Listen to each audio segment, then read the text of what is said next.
Guest, the youngest judge of our country, Mrs. Arisha Nusrat, by the student of grade 10, Sakina Rida.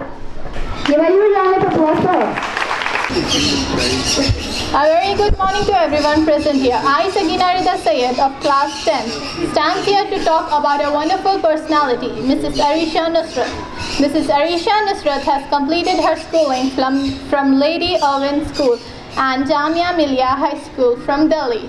She has completed her BA and LLB honors from Jamia Millia. She always wanted to become a judge. She started preparing for the Delhi Judicial Service. As she got married and moved to Hyderabad, she prepared for Telangana Judicial Service and took her first attempt in year 2024. She performed exceptionally in her interview. She learned reading and writing in Telugu within a span of 6 months and also got qualified in language paper. Out of 49 candidates selected in year 2025, she is the only Muslim candidate.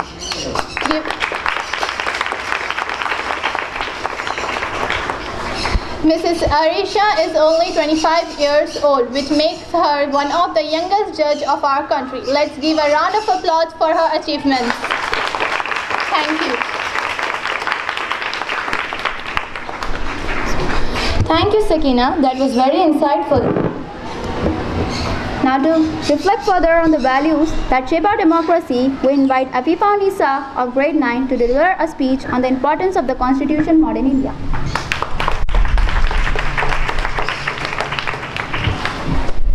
Teachers and my dear friends, a very good morning to everyone present here. My name is Afifa Nisa from class 9. Today, I am here to say about something that forms the foundation of our democracy, something that defines the identity of our nation. Yes, the Constitution of India. The Constitution is more than just a book of laws. It is the vision of free, fair and inclusive India, written by the people, for the people and of the people. It came into effect on 26 January 1950, a day we proudly celebrate as a Republic Day. Our Constitution is one of the longest and most detailed in the world. It was drafted by the Constituent Assembly, led by the great leaders like Dr. B.R. Ambedkar, who is rightly known as the father of the Indian Constitution. The committee worked hard for 3 years to create a document that would ensure justice, liberty, equality and fraternity for every Indian. Our Constitution gives us fundamental rights to protect our freedom and dignity, fundamental duties to remind us of our responsibilities, directive principles to guide the government to create a just society. It defines how our government works, the role of President, Prime Minister, Parliament, Judiciary and other institutions. Let us all take pride in being part of a democratic nation that is governed not by power but by principle. By our Constitution, thank you. Justice Arisha Nusrat with a bouquet and memento as a mark of our respect and gratitude. You request Manzoor Sahab to give.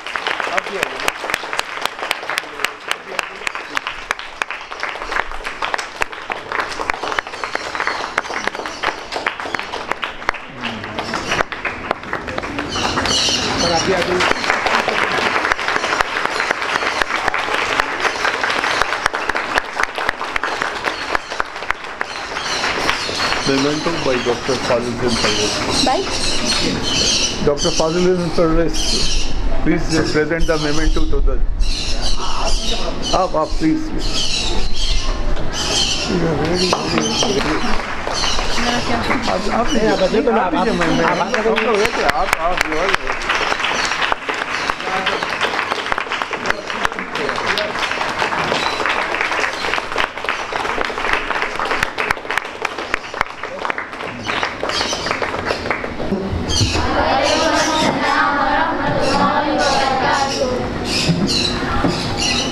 जनाब फजलुर्रहमान खुर्रम साहब, मोहतरमा अरीशा नुसरत साहिबा, खुशदामन साहिबा, मंजूर साहब, फरासत भाई और तमाम हजरात, प्यारी बच्चियों, हज़रत अली रज़ी अल्लाह तआला अन्हु का एक कौल है, किसी भी मुल्क में कुफ्र के साथ तो निज़ाम बाकी रह सकता है, मगर इंसाफ के बगैर नहीं। आज खुशी की बात है कि इंसाफ की कुर्सी पर बैठने वाली मोहतरमा आरिशा नुसरत हमारे दरमियान है। और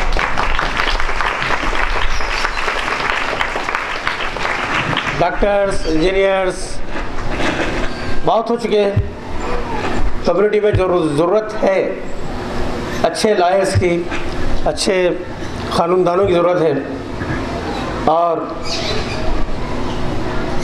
आरिशा नुसरत का क्वालिफाई होना जैसे एक गर्म माहौल में ठंडे हवा का झोंका है।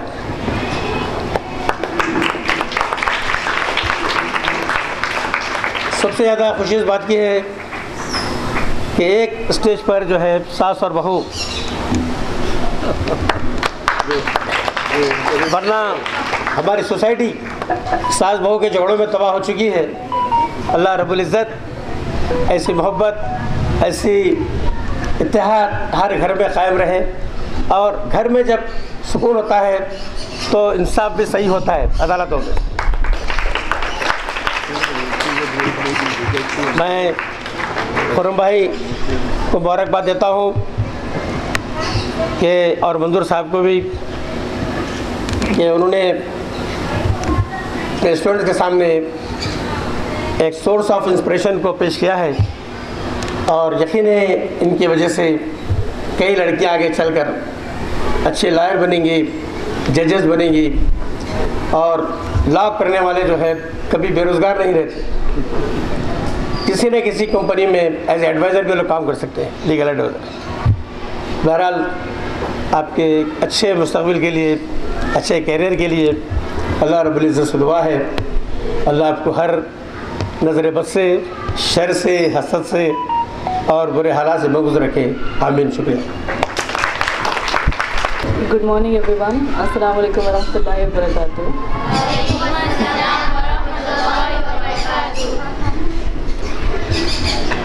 First, thank you so much for inviting me. Thank you, the respected teachers, all the dear students, principal sir, director sir, for making this happen, for organizing this gathering of beautiful students. Thank you so much. Then, आप लोगों को देख के मुझे अपने school life की याद आ रही है। ऑनेस्टली मैं भी कुछ साल पहले की बात है, मैं भी ऐसे ही अपने स्कूल में आपकी तरह बैठी थी। और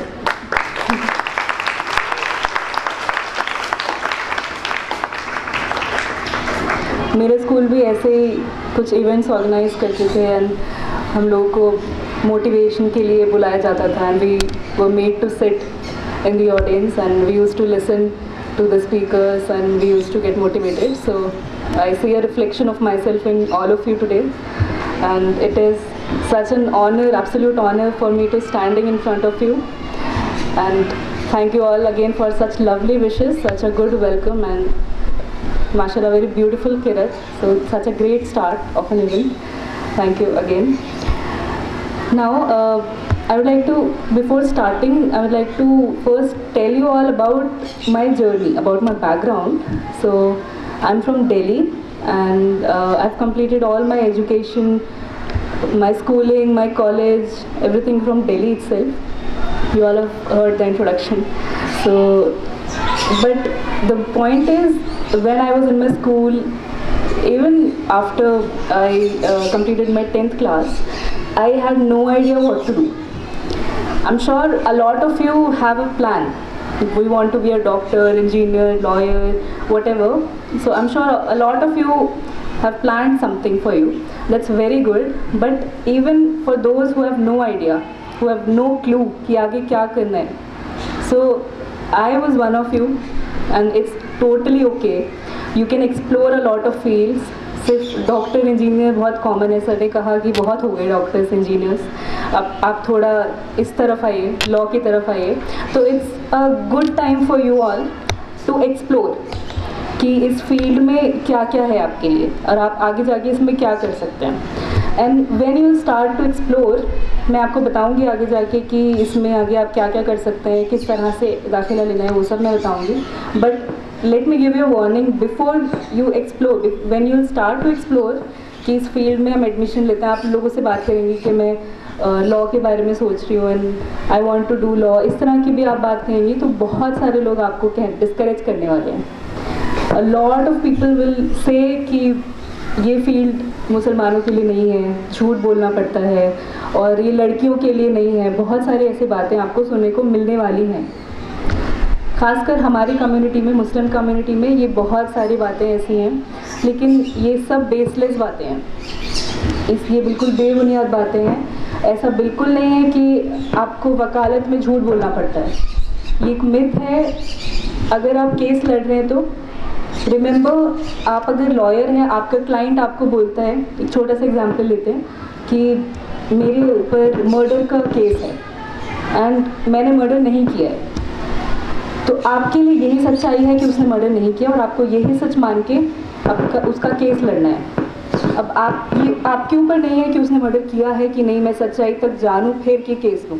अगर वो झूठ बोल रहा है तो वो उसकी जिम्मेदारी है, वो उसका गुनाह है, वो आपका गुनाह नहीं है. आपने वही सच मानना है जो आपका क्लाइंट आपको बोल रहा है. तो वकालत में झूठ बोलना पड़ता है, ये बात गलत है और ये कमाई इसकी हलाल नहीं होती. ये सब बहुत बातें बोलते हैं, ये सब गलत बातें हैं. आप इन सब के चक्कर में मत आइएगा. फिर आपको इस तरह की बातें सुनने को मिलेंगी कि लड़कियों के लिए फील्ड नहीं है, क्योंकि मैंने ये सुना था, इसीलिए मैं आपको एक्सपीरियंस से बता दूँ. बहुत सारी लड़कियां मुझे दिख रही हैं. You will hear this things कि ये लड़कियों के लिए नहीं है. ये सच है कि ये मेल डोमिनेटेड फील्ड है, but it's an unfortunate truth. लड़कियां का रिप्रेजेंटेशन लॉ फील्ड में कम है, लेकिन ऐसा नहीं होना चाहिए. It's an unfortunate. क्या करना चाहिए इस पॉइंट पे? See, it's good to have dreams, but you have to work for them. You have to work for your dreams right from the beginning. ऐसा नहीं होता कि बाद में देख लेंगे, बाद में सोच लेंगे. ये सब for those people there is a separate crowd. You should not be in the crowd. आप ऑर्डिनरी मत बनिए, आप एवरेज स्टूडेंट मत रहिए. ऑल्दो मैं अपने स्कूल टाइम पे एवरेज स्टूडेंट थी, बट आई विश कि मुझे भी गाइडेंस मिलती, तो maybe I would have done better. तो यू ऑल आर लकी, आपका स्कूल ऐसे इवेंट्स ऑर्गेनाइज करता है. आप थोड़े एक्सप्लोर कर सकते हैं आपकी फील्ड और आप कहाँ जाना है. तो ये गाइडेंस शुरू से अगर मिले, receive this guidance well and think about it. ऐसा नहीं कि बस अटेंड करके you forget all these things. थोड़ा you all have phones in your hands, laptop, computer, सबका बहुत ईजी एक्सेस है आप सबके पास. I am sure. Use it well. And now अभी आपको क्या करना चाहिए? Very first thing, focus on good grades. Not just like कि साइंस पे मेहनत कर रहे हैं, बाकी इंग्लिश, सोशल स्टडीज़ वो इग्नोर कर रहे हैं. ऐसा नहीं. You have to keep all the subjects, you have to study all the subjects and aim for good marks. अभी आप अपने लिए बेस्ट यही कर सकते हैं. पासिंग मार्क्स लाना, एवरेज मार्क्स लाना, don't settle for all this. Being a Muslim and specially being a women, आपके ऊपर और भी ज़्यादा रिस्पॉन्सिबिलिटी है अच्छा करने की. बीइंग मुस्लिम्स, हम लोग अनफॉर्चुनेटली एजुकेशन वाइज बहुत बैकवर्ड हैं. खासकर इस तरह की बातों की वजह से कहीं ना कहीं लोग पढ़ना नहीं चाहते, पढ़ाना नहीं चाहते. खासकर लड़कियों को बहुत पाबंदियां लगाते हैं. तो आप लोगों के ऊपर और भी ज़्यादा हैवी बर्डन मैं कहूँगी. You have to do better than others. Please don't settle for average marks. Ordinary नहीं बनना, आपको उससे आगे बढ़ना है. सो फॉर नाउ, अभी के लिए ये नहीं सोचिए कि वो तो बहुत आगे की बातें देखेंगे. आप अभी के लिए सोचिए कि मुझे the best thing I can do right now is to focus on my studies. ये टाइम वापस नहीं आएगा. Focus on your good grades. अपने सारे सब्जेक्ट्स को इम्प्रूव करिए. स्पेशली मैं कहूँगी इंग्लिश को इम्प्रूव करिए. Because I have seen a lot of people in good places, in good jobs, but जो लोग इंग्लिश में स्ट्रगल करते हैं, ग्रामेटिकली इनकरेक्ट इंग्लिश बोलते हैं, those people have no respect. Nobody respects them. People laugh at them at their backs कि look at them कैसे बोल रहे हैं वो. So no matter आप कहीं भी जाएं, you need to have a good English. Speaking भी, reading भी, writing भी. That's a very important thing wherever you go. आप किसी भी जॉब में जाएं, किसी भी फील्ड में जाएं, English is a very important factor. And it will help you to get good jobs, will get good contacts. So English is a very important thing. So अभी से it's a language. आप किसी को नहीं आती, किसी को समझ नहीं आती, किसी को कुछ भी नहीं आता, you have a very bad English, that's okay. Don't be ashamed of it. ये हमारी मदर टंग नहीं है. It's a foreign language for us. But since it's a requirement, we should have an open mind and we should learn. It's just a language. You can learn it. And ये ऐसे एक महीने में 15 दिन में सीखी नहीं जा सकती. If you want to do a course, go ahead, please do it. If you want to start, बहुत सारे YouTube लेक्चर्स हैं, वहाँ से भी आप शुरू कर सकते हैं. तो ये ओवरनाइट नहीं आएगा. आपको अपनी रीडिंग इम्प्रूव करिए. डेली आप कुछ नॉवेल्स ले लीजिए, स्टोरी बुक्स पढ़ना शुरू करिए. So you need to learn how to read fast, how to pronounce correctly, how to speak English. And initially आप गलत इंग्लिश बोलेंगे, ग्रामेटिकली इनकरेक्ट बोलेंगे, that's totally okay. You need to start somewhere. So that's one thing. Then अब right now another thing you can do for yourself is be aware कि आपके आसपास क्या हो रहा है. Okay, and for this you can start reading newspapers. And when I say you need to know news and the current affairs around you, I do not mean to say कि आप India Pakistan की news देखें, अभी क्या हो रहा है, with the kind of debates that is played on television, वो सब देखने की ज़रूरत नहीं है. That's not relevant for you. आप relevant न्यूज़ देखिए. क्राइम रिलेटेड, किसने किसका मर्डर कर दिया, किसने किसका फ़ोन कर दिया, वो सब भी देखने के लिए आपको ज़रूरत नहीं है. It's not relevant for you. You need to know what is happening around you that is relevant. So for example, read about NASA. What NASA क्या है, उनके ऑब्जेक्टिव्स क्या हैं, वो क्या करते हैं, एंड कौन सी स्पेसशिप लॉन्च करने वाले हैं वो, what have they done, what is achievements. तो read about them. And ISRO क्या कर रहे हैं अभी, उनके बारे में थोड़ा पढ़िए. तो अभी करंटली उनका क्या चल रहा है, उस तरह के करंट अफेयर्स जो आपके स्टडीज़ में रेलिवेंट हो, आगे जाके आपको काम आए, वो सब आप देखिए. That is the kind of news I am saying कि आपको जाननी है. यू शुड बी अवेयर कि आपके आसपास क्या हो रहा है. In that respect please start reading newspapers. आप अगर स्पोर्ट्स में इंटरेस्टेड हैं तो आपके स्पोर्ट्स में क्या चल रहा है, get to know all of that. It's very interesting. Starting में हो सकता है बहुत बोरिंग लगेगा, बहुत मेहनत लगेगी, but you need to push yourself. Only that is the way. Then another thing is question yourself. Start questioning yourself. Be curious. Look around you and think कि leaves का कलर ग्रीन क्यों होता है. Okay, ये green ही क्यों है, ये pink क्यों नहीं है. जो पिंक है लीव्स पिंक भी होते हैं. I can see that one. So उसका कलर वो क्यों है, इसका कलर ये क्यों है. So there is a compound called chlorophyll in the leaves. That is the reason these leaves are green. So be curious. Then when you look at the sky, think why the color of the sky is blue. इसका colour कुछ और क्यों नहीं है. Okay, so rainbow में कितने colours होते हैं. Can anyone answer this? How many colours? Very good. There are 7 colours in rainbow and that's correct. So what are those colours? Can anyone tell?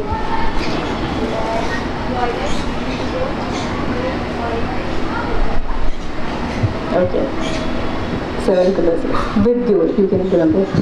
So yeah, so be curious. Very good. Generally you have to be curious कि आपके आसपास क्या है और क्यों है.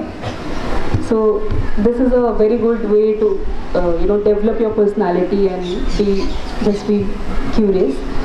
Then for those who are interested in law or at least interested in exploring the profession of law, I'll tell you. So आप जब अपना जूनियर कॉलेज कंप्लीट करते हैं, 12th क्लास पास करते हैं, उसके बाद you can directly take admission in law. 5 year course होता है BA-LLB. It's an integrated course, 5 साल का होता है. BA-LLB, BB-LLB भी होता है, BSc-LLB भी होता है, but generally good combinations are BA-LLB या फिर BB-LLB. ये 5 साल के कोर्स आप कर सकते हैं. अदरवाइज़ अगर आप कोई और कोर्स कर रहे हैं, जैसे आपने BA में एनरोल कर लिया या BSc में एनरोल कर लिया, BCom में एनरोल कर लिया, कॉलेज के बाद भी आप 3 साल का लॉ भी कर सकते हैं। बट जनरली लोग ज़्यादा कॉमन हो गया है अपने 12th क्लास के बाद 5 साल का लॉ कंप्लीट करते हैं, उसमें एडमिशन लेते हैं। सो when you get admission in law after this 5 years, I've already spoken कि आपके पास क्या क्या करियर ऑप्शंस होंगे। अब इस 5 साल के कोर्स में एडमिशन लेने का मैं प्रोसेस भी ब्रीफ कर देती हूँ। So there is an exam called law set. Telangana में आप ये स्टेट का एग्ज़ाम होता है, आप लॉ सेट एग्ज़ाम लिखिए और फिर उसके थ्रू आपके मार्क्स के थ्रू, आपके रैंक के थ्रू आपको कॉलेज अलॉट होता है। सो उस्मानिया यूनिवर्सिटी, इस तरह के कॉलेजेस में आप जाते हैं लॉ सेट एग्ज़ाम लिखने के बाद। इससे एक लेवल ऊपर है CLAT, and I suggest that you aim for CLAT rather than law set. आप क्लैट की तैयारी करें तो लॉ सेट की तैयारी भी हो जाती है, क्योंकि क्लैट एक लेवल ऊपर है। सो क्लैट में जो एग्ज़ाम होता है, it's a tough exam and English is tested there very good. You need to learn very good English for qualifying CLAT. So CLAT से आप एग्ज़ाम लिखने के बाद आपको जो कॉलेजेस मिलते हैं, those are NLUs, national law universities, and those are different level of colleges. If you land in one of the top NLUs, एक हैदराबाद में भी है नालसार, आई एम होपिंग आप लोग को सुना होगा कहीं नालसार का नाम।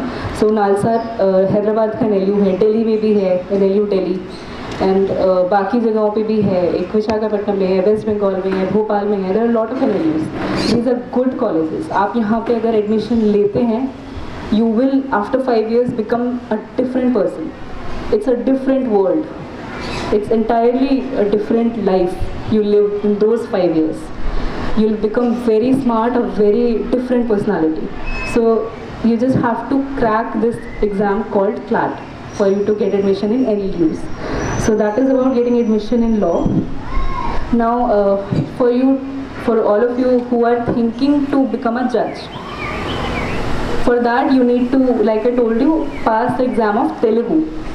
आपको तेलुगु का एग्ज़ाम पास करना होगा। उसमें पैसेजेस आते हैं इंग्लिश के, आपको वो पैसेज तेलुगु में ट्रांसलेट करके लिखना होता है। फिर तेलुगु पैसेज आते हैं, उस पैसेज को इंग्लिश में लिखना होता है।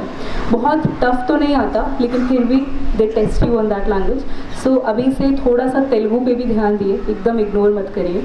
हमारे जुडिशरी में मुस्लिम्स की रिप्रेजेंटेशन बहुत कम है तेलंगाना में, and one of the reasons is Muslims को तेलुगु नहीं आती, मदर टंग उर्दू है, एंड हिंदूज़ की मदर टंग, नॉन मुस्लिम्स की यहाँ पे mother tongue is Telugu. So they have an advantage in this exam, and Muslims को तेलुगु नहीं आती, सो वो एग्ज़ाम पास नहीं कर पा रहा। That is one challenge specially Muslims के लिए जो है यहाँ पे। सो अभी से आप लोग थोड़ा तेलुगु पे फोकस करें तो you don't need to worry about that exam if you starting Telugu seriously now. बाकी कोशिश करना हमारा काम है। अगेन बाकी सब आप अल्लाह पे छोड़ दीजिए, don't overthink all that. And I told you अभी आपको कहाँ से you have to start. I also briefly tell you what not to do. I told you what to do, what not to do is, very first thing is wrong choices. A set of friends for example can lead you long way. जैसे अगर आपके दोस्त अच्छे हैं, you can be a powerful group of friends. आप लोग साथ में पढ़ना शुरू करें, या फिर encourage each other for making good choices, encourage each other for studying, completing your work on time, things like that. And if you will be the bad friend, तो आपके friends most likely, it's most possibly your friends will also end up in that kind of circle. So be with good people and also be that good person. Okay, be a good student and encourage your friends. And आप अच्छे लोगों के साथ रहेंगे तो ये बहुत common saying है, बट इट्स ट्रू ऑल्सो। आप अच्छे लोगों के साथ रहेंगे तो आप काफ़ी आगे तक जाएंगे। सो वो अच्छा इंसान भी आपको ही बनना है और अपने फ्रेंड्स को भी आगे तक लेके जाना है। सो अभी के लिए इट्स बहुत फनी लग रहा होगा, एंड ऐसा लग रहा होगा कि it's that kind of advice जो मदर्स देते हैं, but that is unfortunately you will realise later it's very true. So and lastly I would like to say, and the most important piece of advice I can give you कि आपको दीन और दुनिया दोनों को साथ में लेके आगे चलना है। ऐसा नहीं कि आप दीन में आगे बढ़ते जाएं और दुनिया को पीछे छोड़ दें, ऐसा भी अच्छा नहीं है। और ऐसा भी नहीं कि आप दुनिया में इतना खो जाएं, इतना आगे बढ़ें कि आप दीन को पीछे छोड़ दें। So you need to keep a balance between both the things. आप कहीं भी जाएं, अपनी नमाज़ कायम करें। छोटा सा एग्जाम्पल अगर मैं लूँ तो that is a very good thing, like how you can keep both the things together. And आप दुनिया में आगे बढ़ें, दीन को पीछे ना छोड़ें, और आप दीन में आगे बढ़ें। तो बहुत लोग, मैंने जैसे बताया, आपको पाबंदियाँ लगाएंगे, बहुत सारी इधर उधर की बातें करेंगे, लेकिन आपको वो सब नहीं सुनना और दुनिया को भी पीछे नहीं छोड़ना, दोनों को साथ में लेके आगे बढ़ना है। Thank you very much.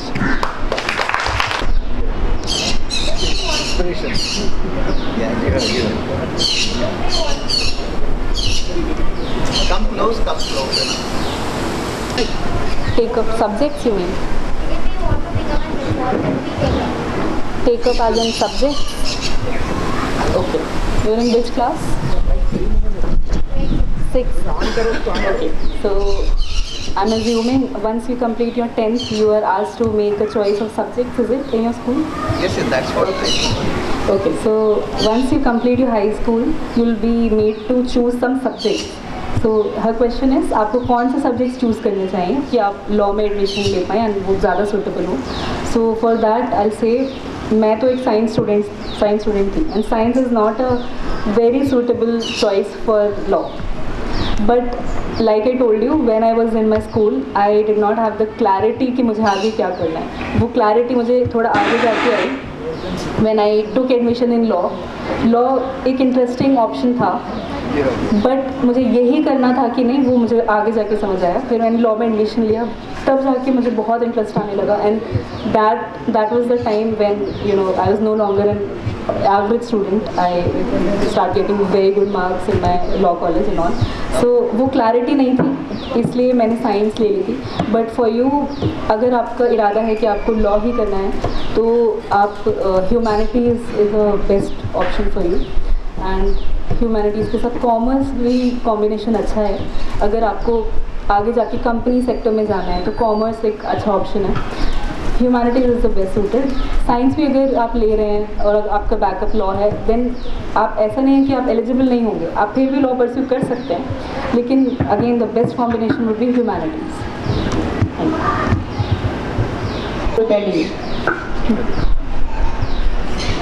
Okay, so I moved to Hyderabad because I got married and my husband and my in-laws, they live tough, yes, but I have a very supportive family, alhamdulillah. So they have been very kind to me. So there are some differences, culture differences हैं, food differences हैं, वो थोड़ा challenging था. Like the kind of food you eat in Delhi on a regular basis, वो थोड़ा अलग test होता है, यहाँ का टेस्ट थोड़ा अलग होता है, यहाँ का भी अच्छा है, वहाँ का भी अच्छा है, but there's a difference.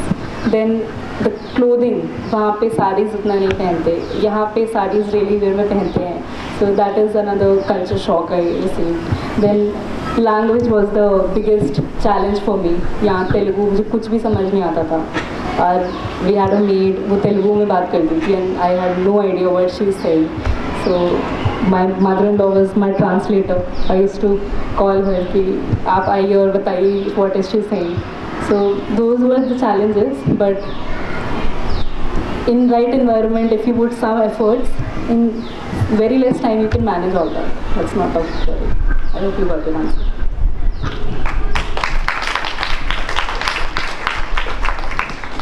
Why the judicial system is in India is slow? Justice delayed is justice denied. Okay, that is true that it is slow. Justice delayed is justice denied. That is also true. But the answer to why, there are a lot of answers. There is no one answer to this. और इसके reason कहीं ना कहीं हो सकते हैं. There are a lot of vacancies. Judges कम हैं. जो like if I take the example of this notification, जैसे अभी मेरा जो बैच है, they announced 154 vacancies, but they took only 49 people. बाकी सारे खाली हैं seats. तो इस तरह से why they took 49 seats? They only said कि उतने suitable candidates ही नहीं थे. That was the reason that they took very less number of people. So उतने अच्छे लोग नहीं आ रहे हैं सामने कि उनको लिया जाए. So if you work a little harder, you can be, you know, above average, and it's inshallah it will be easy for you. So one reason is pending vacancy. Then second reason is I'll say सिर्फ जजेस को ही blame नहीं करना. Lawyers are also, they also take the blame. A lot of lawyers are like, अगर एक case चल रहा है, प्रॉपर्टी का केस चल रहा है, सो बहुत लंबे सालों तक चलता है यूजुअली इस तरह का केस. तो advocates they take monthly, you know, they see it as a monthly source of income. जो क्लाइंट है उनसे बोलते हैं कि हर महीने इतने पैसे आप मुझे दीजिए एंड मैं आपका केस लड़ता रहूँगा. सो अगर वो केस ख़त्म हो जाए तो उस वकील की इनकम वहीं रुक जाएगी, right. So they also do this. It's a cheap thing, but they want the case to be dragged for years so that उनकी monthly income आती रहे. So do not be that kind of advocates, but it's very common unfortunately, and it's very uncommon जो वकील जल्दी case, you know, solve करके जल्दी काम करते हैं. It's very uncommon. If you be that advocate, you will be more popular, you will be more known कि आप इनके पास जाइए अपना केस लेके, ये बहुत जल्दी you know कंप्लीट करवा देते हैं, ये बहुत जल्दी सुनवाई करवा देते हैं. So that is very uncommon, but you can shine like that. So aim for that kind of advocate. So that is more or less the reason.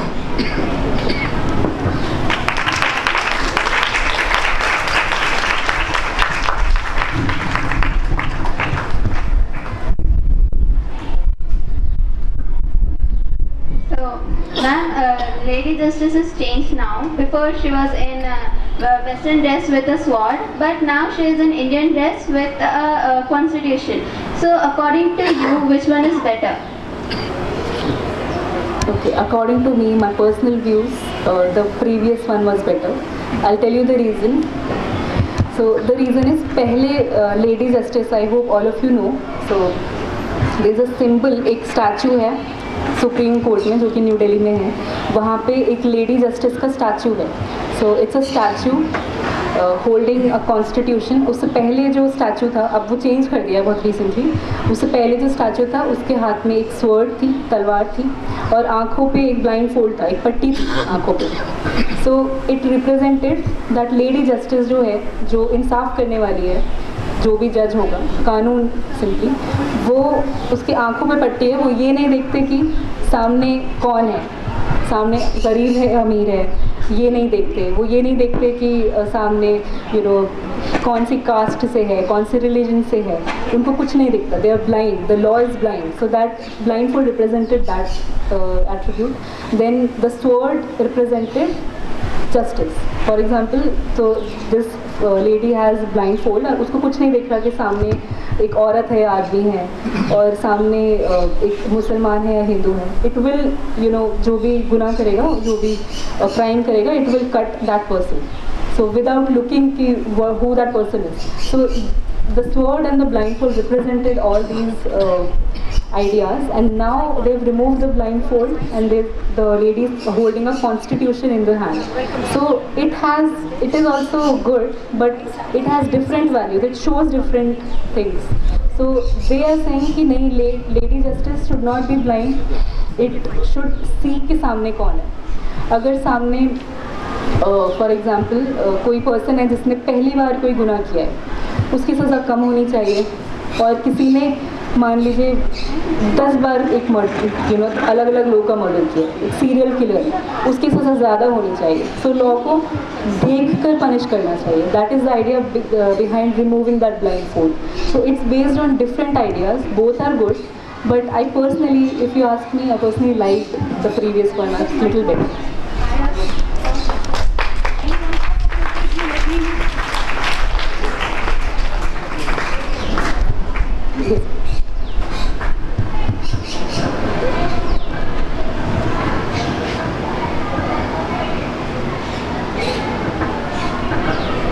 Ma'am, is it true that people want to become judge, but there are some abstractions that people think that we need to say lie?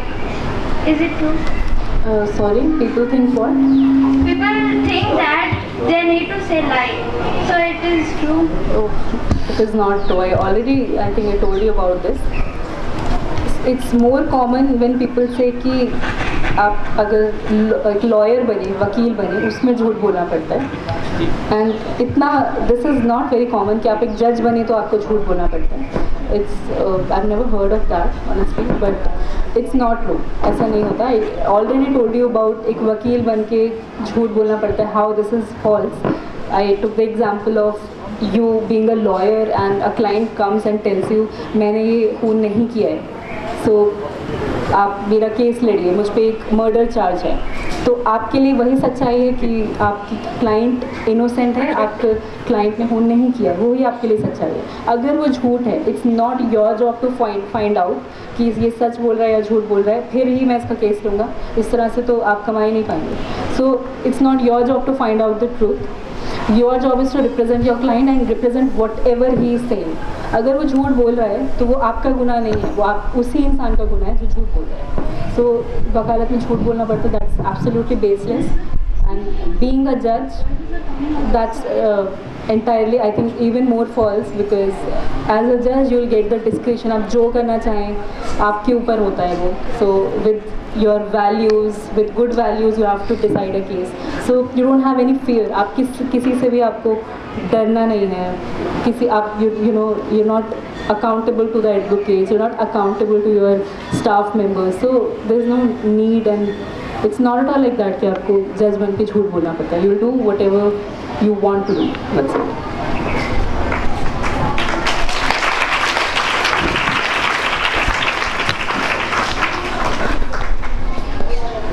Thank you very much. Thank you much. Anyone question? Make it the last question.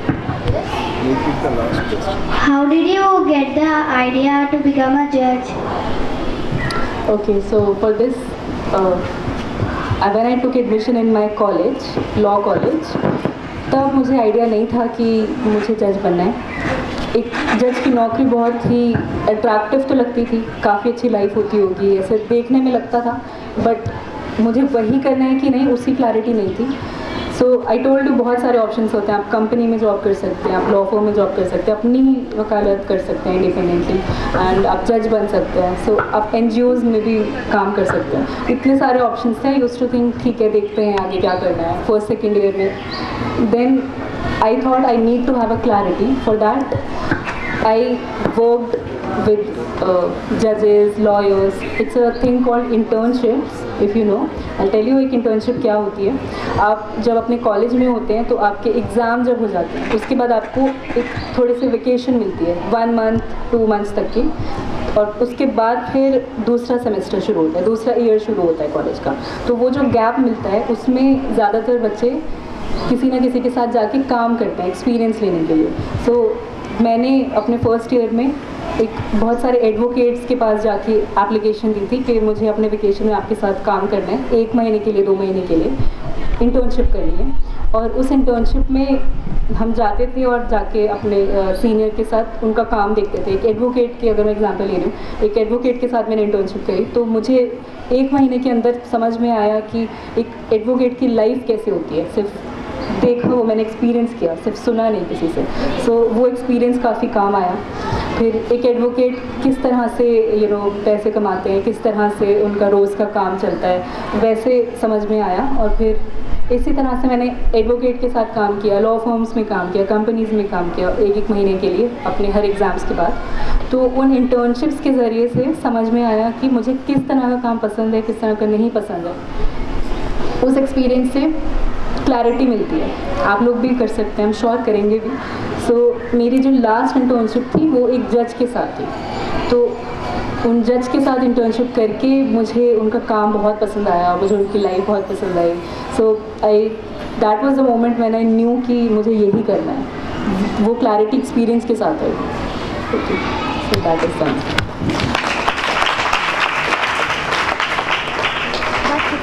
So okay, that's it. Thank you very much. Okay, that's a good question. So recently अभी supreme court का एक judgement आया है उसमें judgement में उन्होंने कहा है कि आपको एक जज बनने के लिए आप सीधा ही जज नहीं बन सकते, आपको कम से कम 3 साल की प्रैक्टिस चाहिए, मतलब 3 साल वकील की तरह आपको काम करना पड़ेगा। तो 3 साल काम करने के बाद ही आप जुडिशरी का एग्ज़ाम लिख सकते हैं। ये रिसेंटली हुआ है, जब मैंने एग्ज़ाम लिखा था 2024 में ऐसा नहीं था, मेरे पास 3 साल की प्रैक्टिस नहीं थी, मेरे पास 2 साल की प्रैक्टिस थी। सो आई वॉज लकी कि उस टाइम पे रूल नहीं था, अदरवाइज़ मुझे 1 साल वेट करना पड़ता फिर मैं एग्ज़ाम लिखती। But for now the current rule is आपको 3 साल एक वकील की तरह काम करना है, फिर आप एक जज बन सकते हैं।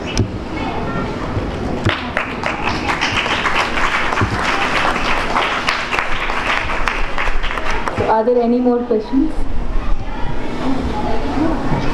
That's it. Okay, thank you very much. Bismillahirrahmanirrahim. Assalamu alaikum. First of all, I would like to thank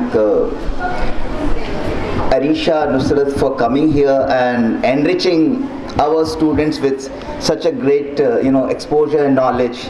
And your words were not only inspiration for them but for me also. Thank you so much for coming and blessing us. I learned so many things from you in your address of a few minutes of your address. So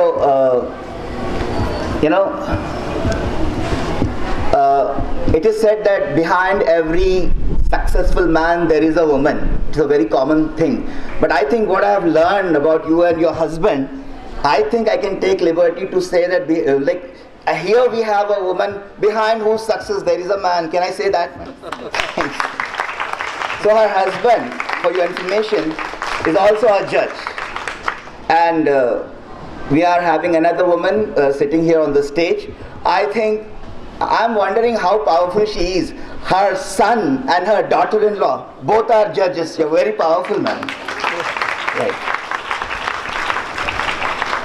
And more than your achievement to crack this Telangana Judicial Service exam, that is a great achievement. But I'm very impressed by learning that you learned Telugu in such a short time and master that, and you could be able to translate from English to Telugu and Telugu to English. I am living in Hyderabad.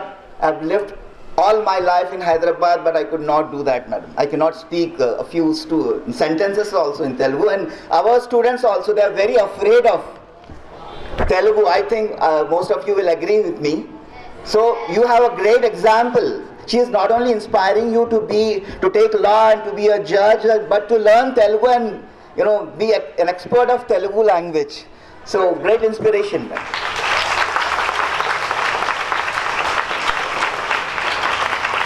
Right, and with your speech, I had a myth that this saying that vakil bane to jhoot bolna padta. I thought that was a Hyderabad phenomena, but now I came to know that it is a universal one.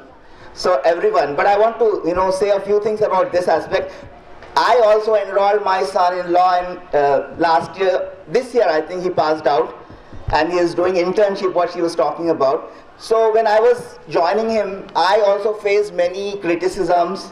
My extended family, "Arey jhoot bolna padta, jhoot bolna padta." So it was a struggle for me to convince my other family members, especially his mother or my wife. So I told her that झूठ अगर बोलना है तो कोई भी बोल सकता है. दूध वाला बोल सकता है कि मैंने पानी नहीं मिलाया है दूध में. सेल्समैन बोल सकता है, और बोलते हैं सेल्समैन कि आपके लिए मैं 500 रुपए में दे रहा हूँ, आपके लिए क्यों दूंगा भाई. Like that, even doctors write some tests which are not needed. All doctors and medical profession has become very commercial. So अगर आप झूठ बोलना है तो आपको हर जगह बोलना पड़ता है. And talking about that point, that you have to defend accused and all. Recently my son said something very important. I was inspired from his whatever he said. He said that talking about defending the accused, इस्लाम में भी एक तरीक़ा है जिसे कहते हैं खिसास या खून बहा, इंग्लिश में कहते हैं ब्लड मनी. उसमें भी कातिल पैसे देकर छूट जाता है. ये इस्लाम में एक तरीक़ा है.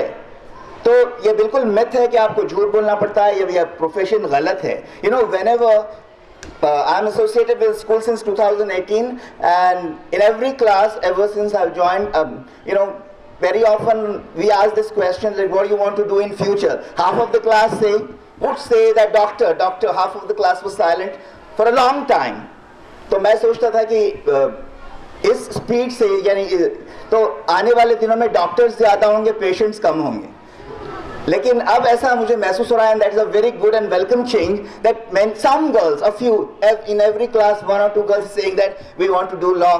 So that is a very good change, and we need law. As she was saying, हमारे माशरे में कानून यानी हम वकीलों की और जजेस की ज़रूरत है. हमारे माशरे में मुल्क के हालात कैसे हैं आप सबको पता है, और हमारे मुल्क का जो दस्तूर है, कॉन्स्टिट्यूशन है, दैट इज़ आवर प्रोटेक्टर.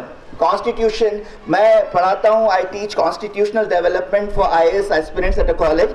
वहाँ पर तो कॉन्स्टिट्यूशन बहुत हमारा मुहाफिज है, और कॉन्स्टिट्यूशन के मुहाफिज जजेस हैं. इंडिया में एक ऐसी चीज़ है जिसे जुडिशियल रिव्यू कहा जाता है. यानी अगर कोई गवर्नमेंट ऐसा लाइक रिसेंटली इलेक्शंस में 2024 में एक बहुत बड़ा क्वेश्चन उठा था कि क्या like one party has given a slogan that 400 पार, अब की बार 400 पार, and many people were afraid that they want that majority to change the constitution. ऐसा कुछ नहीं होगा, क्योंकि जुडिशरी हमारी जो है, सुप्रीम कोर्ट जो है, वो हमारे कॉन्स्टिट्यूशन की एक मुहाफिज है, हिफाजत करने वाली है. और कॉन्स्टिट्यूशन में एक सुप्रीम कोर्ट का बहुत इंपॉर्टेंट केस था जिसे Kesavananda Bharati versus state of Kerala case कहते हैं. उसके हिसाब से कह दिया गया कि कॉन्स्टिट्यूशन को बदला जा सकता है, अमेंडमेंट किए जा सकते हैं, लेकिन जो बेसिक स्ट्रक्चर है, बुनियादी चीजें इंडिया की, उसे बदला नहीं जा सकता. तो madam, you and your fraternity, we thank you from the bottom of our hearts for protecting our Constitution. Indian Constitution is the most beautiful constitution in the world. It is like a flower bouquet where we have collected all good, beautiful flowers from different, constitutions of the world. Like we have taken our fundamental rights from American Constitution, Bill of Rights. Like that, so many things. I think you have prepared some speeches also about DPSC, directive principles of state policy, all that. So different things we have taken from different sources, and big source is British Constitution, that is called as Government of India Act 1935. So what I'm trying to say, it is a very formidable document, it's a very beautiful document, and it is a protector of everyone in India, especially minorities also. Some of us were very afraid because of some political developments. Anyways, Dawn School is very unique because Khurram Sir has provided an ecosystem with different eminent personalities. Every now and then comes here and enrich from their knowledge, from their expertise to you, and that will go a long way in making your future. Thank you, Khurram Sir, for providing this environment. And I thank Manzoor Sahab also, who is sitting here, for Manzoor Sahab is associated with so many religious, cultural and social organizations. I think Manzoor Sahab is responsible, or he is instrumental in inviting Arisha Nusrat Madam here. So thank you, Manzoor Sahab, also for doing wonderful job. He's doing so much, so many things. He's associated with Tehreek-e-Islami, he's associated with many schools also. So, my criteria to judge the people always is that what he or she is doing beyond herself or himself. Samaj ke liye, maashre ke liye kya kar rahe hain. If that is the criteria, you are doing a wonderful job. So thank you so much. And we have another person here who is I don't know much about him, but whatever conversation we had just now, he's an eminent jurist. He is associated with law teaching. Thank you, sir. We need people like you, and we need your guidance here for all our students. And I would like to say thank you to my senior journalist, मेरे उस्ताद हैं journalism में, फाजिल हुसैन परवेज साहब, right? And what Arisha Nusrat Sahiba has done, it is not something which is not achievable for you. You also can do that. वो जज्बा होना चाहिए, वो spirit होनी चाहिए, और हम सब, खुर्रम साहब और हम सब यहाँ का पूरा सिस्टम कोशिश कर रहा है आपको हर चीज़ की सहूलत देने के लिए. Even when you leave the college, you will have all the resources which we have. We are here to guide you with the help of people like Manzoor Sahab and everyone here. So you can do anything, right? ए जज्बे दिल, गर मैं चाहूँ हर चीज़ मुकाबिल आ जाए, मंजिल के लिए 2 गाम चलूँ, खुद सामने मंजिल आ जाए. Thank you so much. Personalities on the dais, Honorable Judge Sahaba, Arisha Nusrat Sahaba, Khurram Sahab, don school के रोए रवा, सीनियर एडवोकेट इम्तियाज़ सिद्दीकी साहब, रिटायर्ड चीफ जुडिशनल ऑफिसर फाजिल हुसैन परवेज साहब, जर्नलिस्ट, एडिटर गवाह, फिरासत साहब, डियर स्टूडेंट्स,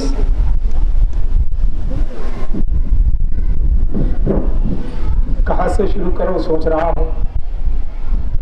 फाजिल हुसैन परवेज साहब की जो बात थी कि भी हमारे पास इंजीनियर्स और डॉक्टर्स बहुत ज़्यादा हो गए, अब हमको जो है दूसरी तरफ रुख करना चाहिए. बात आपकी 100% सही है. और हम इसी को देखते हुए 2022 में हमने एक ग्रुप बनाया इम्तियाज़ सिद्दीकी साहब की निगरानी में, जिसका नाम हमने रखा जुडिशियल एग्ज़ाम ग्रुप. हम चाहते थे कि शुरू से ही वो एकेडमिक साइड पे ही काम करें और हमारे जो स्टूडेंट्स हैं, ख़ास तौर पर स्कूल स्टूडेंट्स और जूनियर कॉलेज स्टूडेंट्स, उनके अंदर एक अवेयरनेस पैदा करें कि व्हाट इज़ जुडिशरी. पूरे हिंदुस्तान में मैं समझता हूँ दिसंबर में एक नेशनल लॉ डे मनाया जाता है, तो उसके तहत हम मुख्तलिफ स्कूल्स में भी हमने प्रोग्राम किया कि जुडिशरी की इम्पॉर्टेंसी क्या है. क्योंकि हमने जो ग्रुप बनाया था उसके अंदर 100+ एडवोकेट्स हमारे साथ हो गए. 2020 नलसार यूनिवर्सिटी के टॉपर असदुल्ला शरीफ साहब भी हमको मिले और वो उसी वक्त जो है JCJ क्रैक किए थे और हमारे ग्रुप में आकर उन्होंने लेक्चर्स दिए, टिप्स दिए, ऑनलाइन भी उन्होंने पढ़ाया और फिज़िकली भी उन्होंने पढ़ाया, जिसका नतीजा ये हुआ कि सेकेंड ईयर में एक हमारे ग्रुप की लड़की फारिया अहमद, उसने JCJ क्रैक किया. लास्ट ईयर हम यहाँ पर लेकर आए थे, फिरासत साहब वगैरह वाकिफ़ हैं. तो ये हमारे लिए बड़ी खुशी की बात थी कि हम एक छोटा सा ग्रुप बनाए और उसके लिए कुछ कोशिश करने लगे. असदुल्ला शरीफ साहब से मुलाकात हुई, फिर उसके बाद देखे कि एक लड़की जुडिशियल में आई, फिर हम ये देखे कि दिल्ली की लड़की और हैदराबाद की बहू वो यहाँ पर JCJ क्रैक की. ये भी हमारे लिए एक बड़ी खुशी की बात है.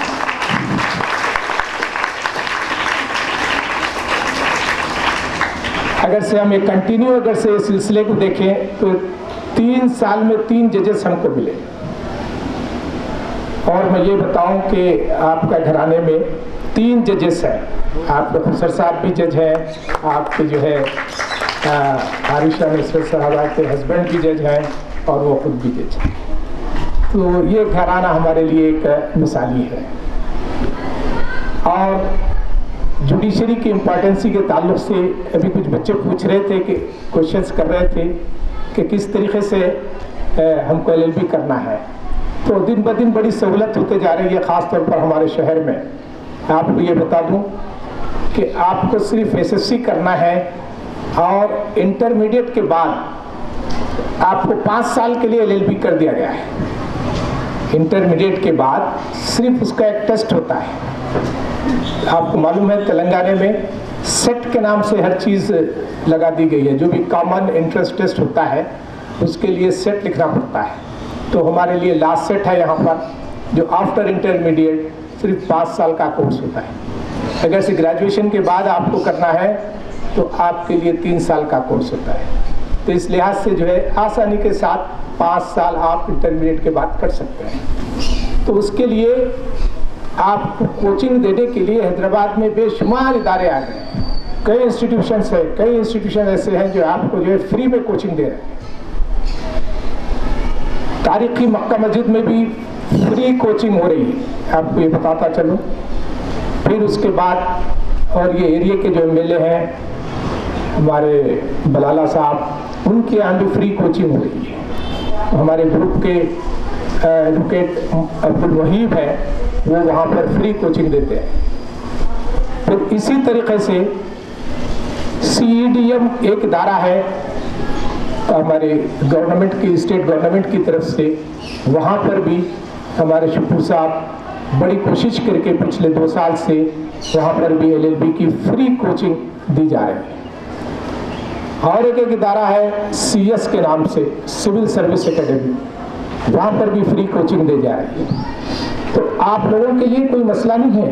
आप ये जहन में रखिए कि जिसको कोचिंग होना है वो पेमेंट कोचिंग भी है और फ्री ऑफ कोचिंग है, और बहुत अच्छी कोचिंग हो रही है, जिसकी वजह से हमारे शहर में बेशुमार एडवोकेट्स बन रहे हैं।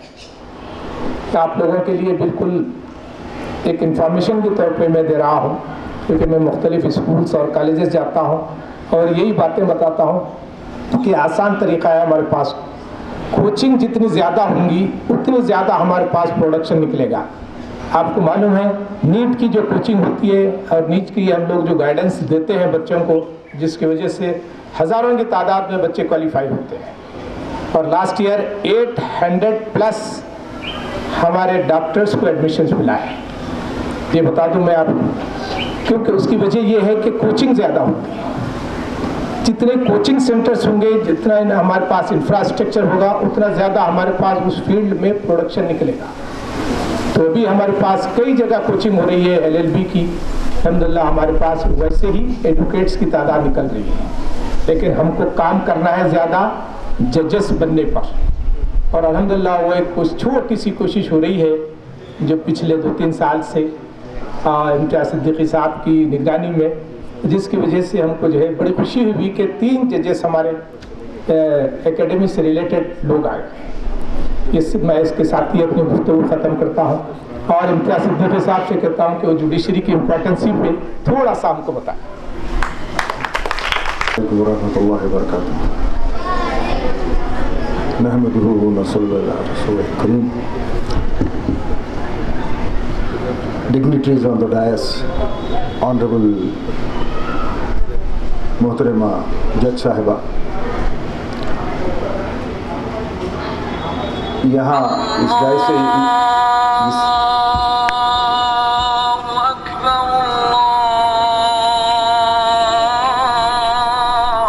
यहाँ पर इस तरीके से काफ़ी हद तक बोल दिया गया है। अब मेरे बोलने के लायक कुछ भी नहीं बचा है।